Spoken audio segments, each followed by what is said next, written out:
দ্বিতীয় বার্ষিক আজকের এই বিশাল ওয়াজ ও সাংস্কৃতিক অনুষ্ঠান। প্রিয় সুধী, যেই মাদ্রাসার বরকতে, যেই মাদ্রাসার উসিলায় এই গ্রামবাসী আজ এত চমৎকার একটি মাহফিল পেয়েছে, সেই মাদ্রাসাকে আমরা অন্তরের অন্তঃস্থল থেকে ধন্যবাদ জানাই, ঠিক কিনা? সকলে আরেকবার তাকবীর দেই, লিল্লাহি তাকবীর।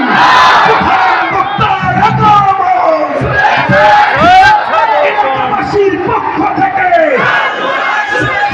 মাদ্রাসার পক্ষ থেকে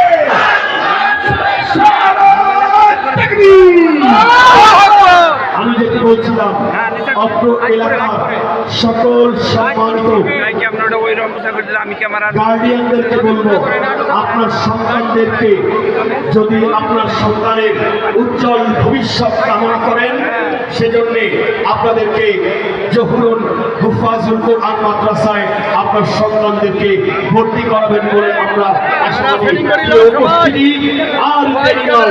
আর অপেক্ষা নয়, সকল অপেক্ষা শেষ করে আমরা যে মহেন্দ্রক্ষণের অপেক্ষায় ছিলাম, আমাদের সেই প্রধান আকর্ষণ, প্রধান বক্তা ইতিমধ্যেই আমাদের মাঝে এসে উপস্থিত হয়েছেন।